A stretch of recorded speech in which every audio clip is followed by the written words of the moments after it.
নমস্কার। আজ আরেকটি নতুন ভিডিও নিয়ে আপনাদের কাছে এসেছি। আজকের ভিডিও অত্যন্ত গুরুত্বপূর্ণ ভিডিও। আমি আশা করি এই ভিডিওর মাধ্যমে আমরা আমাদের জীবনের কিছু সংকল্প আমরা নিতে পারব এবং এই ভিডিও প্রত্যেক ব্যক্তির জন্য। যখন প্রতিটি মানুষ তার জীবনের ভবিষ্যৎ নির্মাণ করতে চায়, প্রতিটি মানুষ ছোটোবেলা থেকেই আমরা বলি ভবিষ্যৎ নির্মাণ করার জন্য ভালো করে লেখাপড়া করো, এবং ভবিষ্যৎ নির্মাণ করার জন্য যে মানুষের জীবনের যে সময়টা, সেই সময়টা আজকের দিনে 99% লোক সেটাকে বুঝতে পারছেন না যে কোন সময় তার জীবনের কোন সময়টা সেই তার একটা মজবুত ভবিষ্যৎ নির্মাণ করতে পারে। দেখুন, ভবিষ্যৎ জিনিসটা কি?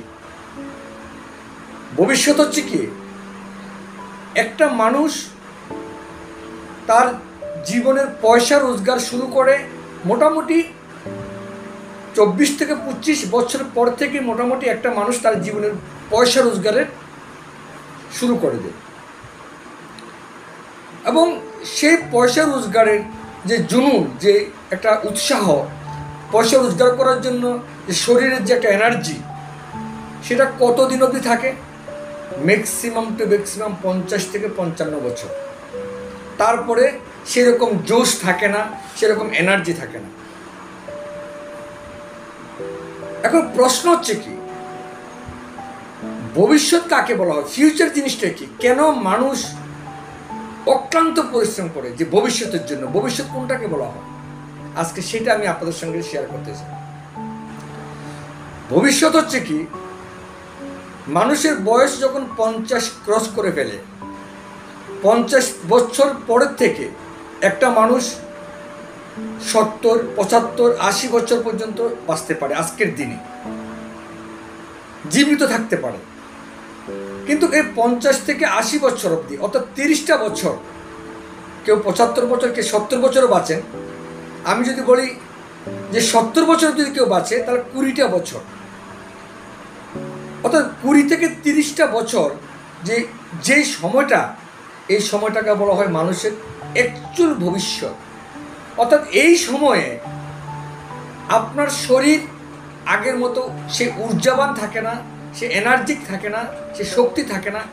এই সময় আপনার অ্যাকচুয়ালি পয়সার দরকার, অ্যাকচুয়ালি পয়সা, টাকা এই সময় দরকার। কারণ 50-55 বছর যখন কোনো ব্যক্তির বয়স হয়, তখন এই সময় ওনার ছেলে মেয়ের বিবাহ দেওয়ার সময় হয়, বিয়ে দেওয়ার সময় হয়। ছেলে থাকলে ছেলেকে বিয়ে দেওয়ার সময় হয়, মেয়ে থাকলে মেয়েকে বিয়ে দেওয়ার সময় হয়। তখন যখন কেউ ছেলে বিয়ে করাবে প্ল্যান করে, তখন দেখবেন নিজে যে ঘর আছে, ছেলের জন্য আলাদা ঘর দরকার, ইয়েস এন্ড নট? মেয়েকে বিয়ে দেবে ভাবলে মেয়ের জন্য প্রচুর পয়সা দরকার, বাড়ি ঘরে মেনটেনেন্স দরকার, ওই সময় একটা বড় অঙ্কের টাকা দরকার। কিন্তু সবচেয়ে মেইন ব্যাপার হচ্ছে, খতরনাক ব্যাপার হচ্ছে কি, ওই সময় প্রচুর টাকা দরকার, কিন্তু ওই সময় কাজ করার শক্তি লুপ্তর দিকে চলে যায়, শক্তিহীনতার দিকে চলে যায়। ওই সময় পয়সা প্রচুর দরকার, ছেলেকে বিয়ে করাতে হবে, বাড়িঘর করতে হবে, মেয়েকে বিয়ে দিতে হবে, প্রচুর পয়সার দরকার, কিন্তু ওই সময় রোজগার করার যে শক্তি, এনার্জি, সেটা ওই সময় থাকে না। তাহলে ওই সময় কি করা প্রয়োজন? ওই সময়টাকে সুরক্ষা রাখার জন্য কি করা প্রয়োজন? এবং আমরা কি দেখতে পাই, ম্যাক্সিমাম লোক দেখবেন 50 বছর পর থেকে স্ট্রোক করে ফেলেন, প্রেশার, সুগার, এসব রোগে আক্রান্ত হন। কারণ ওই সময় এই যে প্রেশার থাকে, যে প্রচুর টাকার দরকার, অথচ শরীর সাপোর্ট করছে না, রোগ সুখ হয়ে যাচ্ছে, শরীর জীর্ণতা চলে আসছে। তখন এই যে একটা টেনশন, এই যে একটা প্রেশারে, তখন দেখবেন এই সময় বিভিন্ন রোগ আক্রান্ত হচ্ছে শরীরে, এবং ধীরে ধীরে ছেলে মেয়ের ভবিষ্যতের সঙ্গে সঙ্গে নিজের চিকিৎসার জন্য প্রচুর পয়সা দরকার। ফ্রেন্ডস, এই 50 বছর থেকে 70-80 বছর, অর্থাৎ 20 থেকে 30টা বছর মানুষের জীবনের সবচেয়ে খতরনাক বছর। ওই সময় যদি ব্যাংক ব্যালেন্সে বিশাল অঙ্কের টাকা না থাকে, ওই সময় যদি একটা পাক্কা রোজগার না থাকে, তাহলে জীবনটা খুবই বেদনাদায়ক হয়, নরকের মতো জীবন। আমি যেটা বলতে চাই, আমি নিজের চোখে দেখেছি। ছেলের উপর বিভিন্ন মানে অনেকের উপর তখন নির্ভরশীল থাকতে হয়। ছেলে মেয়ে তখন প্রশ্ন করে কি করেছ। এখন প্রশ্ন হচ্ছে পয়সা রোজগার ভবিষ্যৎ নির্মাণ করার সময় কখন? ফ্রেন্ডস, সেটা হচ্ছে 25 বছর অথবা 24 বছর থেকে 50 বছরের মধ্যে এমন কাজ করতে হবে যেখানে আপনার ব্যাংক ব্যালেন্স কয়েক কোটি টাকা থাকতে পারে, যেখানে আপনার কাজ মানে 25 বছর 50 বছরের পরে আপনার কাজ না করলেও যাতে আপনার ইনকাম ঠিক থাকে। তাহলে চিন্তা করে দেখুন, আজকে আমরা যখন দেখি যে একটা 25 বছরের ছেলে সে অটো চালাচ্ছেন, একটা 30 বছরের ব্যক্তি উনি টমটম চালাচ্ছেন, অথবা রাজমিস্ত্রি কাজ করছেন, অথবা কোনো একটা প্রাইভেট কোম্পানিতে চাকরি করছেন যেখানে রোজগার হচ্ছে 15,000, 20,000, 30,000। আপনারা বুকে হাত দিয়ে বলুন কতজন ব্যক্তি আছেন যে প্রতি মাসে সংসার খরচা চালানোর পরে মাসের 30-40 হাজার টাকা সেভ করতে পারছে আজকের দিনে। আজকের দিনে আমি দায়িত্ব নিয়ে বলতে পারি সমাজের 99% ব্যক্তিরা মাসের 28 তারিখ 27 তারিখ তাদের পকেট খালি হয়ে যায়। তাহলে বলুন 50 বছরের পরে যে 30 বছর যে সময়টা আপনার রোজগারহীন হয়ে থাকবেন, ওই সময়ের জন্য আপনি কি করছেন আজকের দিনে? বন্ধুগণ, খুবই গুরুত্বপূর্ণ বিষয়। যারা ভাববেন না আমার কথাটাকে গুরুত্ব দিয়ে, বহুত কষ্ট আগামী দিন আপনাকে ভুগতে হবে।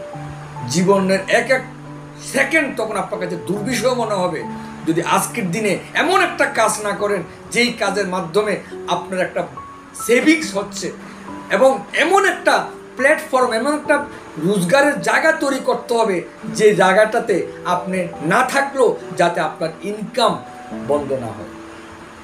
যেমন আজকে রতন টাটা মারা গেলে ওনার যে জায়গা তৈরি করে গেছেন ওনার ইনকাম বন্ধ হবে না।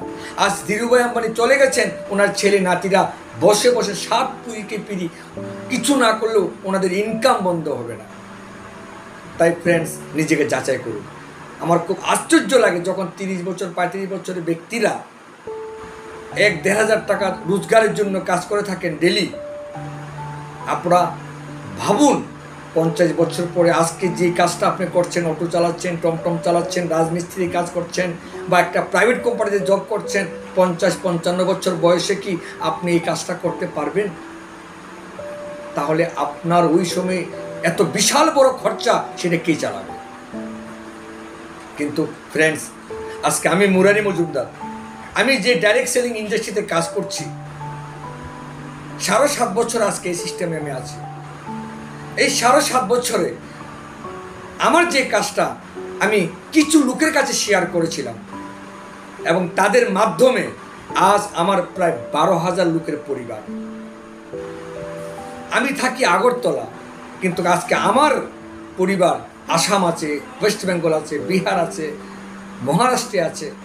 অর্থাৎ কি, আমি এমন একটা কাজ করছি যেখানে আমি 50 কেন 70 বছর হলেও আমার কাজটা আমাকে করতে হবে না, আমার কাজটা আমার পরিবার প্রত্যেকেই তার পরিবার বাড়ানোর জন্য কাজ করছেন, আমার কাজ বাড়ছে। তাই ফ্রেন্ডস, আমি বলছি না আমি যে কাজটা করছি সেটা আপনাকে করার জন্য, কিন্তু জীবনে এমন একটা কাজ করুন যে কাজটা আপনি না করলেও আপনার কাজ চলবে। আজকের দিনে রতন টাটা যদি ঘরে বসে থাকেন, ওনার বয়স এখন প্রায় 90 বছর ক্রস করেছেন, উনি একটা গাড়ির চাকা উনি লাগান না, একটা নাট বল্ট উনি লাগান না, কিন্তু ওনার প্রতিদিন লক্ষ লক্ষ গাড়ি বিক্রি হচ্ছে। সেরকম আমি যে সিস্টেমে কাজ করি RCM অভিযানে, সেখানে আমি আমার ঘরের বাজার প্রতিদিন করি না, কিন্তু আমার আন্ডারে প্রায় 12-13 হাজার গ্রাহক আছেন যারা প্রতিদিন কেউ না কেউ ওনাদের ঘরের নিত্যদিনের বাজারগুলি ব্যবহার করছেন, ঘরের সংসারের জিনিসপত্র ক্রয় করছেন। এই RCM এর মাধ্যমে ওনারা জিনিস ক্রয় করছেন, আমার ঘরে ইনকাম আসছে। ওনারা এই জিনিসগুলি ব্যবহার করে ওনাদের পরিবারের স্বাস্থ্য ব্যাপারে অনেকটা উপকার পাচ্ছেন, রোগ সুখ থেকে ওনারা মুক্তি পাচ্ছেন। ওনারা এই জিনিসটাকে ওনাদের পরিচিত লোকদেরকে শেয়ার করছেন, বাড়াচ্ছেন, ওনারা বাড়াচ্ছেন, ওনাদের পরিবার বাড়ছে, আমার বাড়ছে। তাহলে বলুন আমি কি সেই কাজটা করছি না?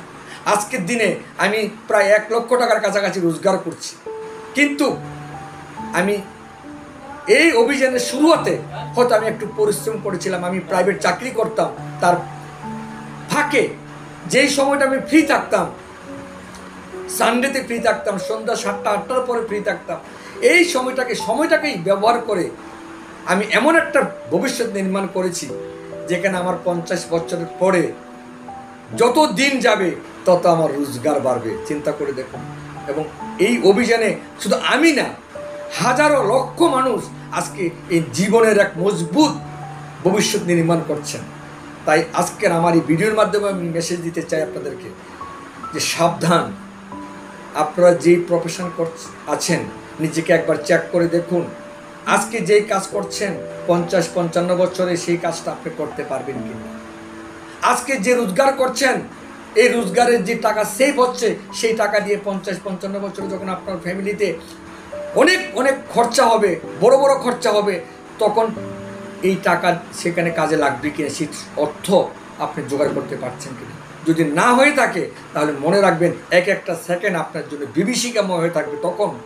তাই আজকে থেকে সিদ্ধান্ত নিন, এমন একটা কাজ করুন আপনার কাজ ঠিক রেখে, যাতে 50 বছর পরে আপনি ঘুরতে যান, আনন্দ করেন, পরিবার নিয়ে এনজয় করেন, ছেলে বিয়ে হোক মেয়ের বিয়ে হোক, যাতে পয়সার কষ্ট না হয়, তখন যাতে ইনকাম আরও বাড়তে থাকে, তখন যাতে কোনো টেনশন না থাকে, যাতে হাসিতে আপনার পরের জীবনটা কাটাতে পারেন, অতিবাহিত করতে পারেন, তার জন্য একটা প্ল্যাটফর্ম নির্ণয় করুন। আমার জানা মতে আমি RCM অভিযানে আছি। এই অভিযানে সেটা সম্ভব, সেটা 100 না 1000% সম্ভব যদি আপনি নিজেকে বিশ্বাস করেন। আজকের আমার এই ভিডিও এখানে শেষ। যদি আপনাদের কাছে আমার এই ভিডিওটা আপনার প্রয়োজন মনে হয়, এটাকে অবশ্যই লাইক করবেন, শেয়ার করবেন।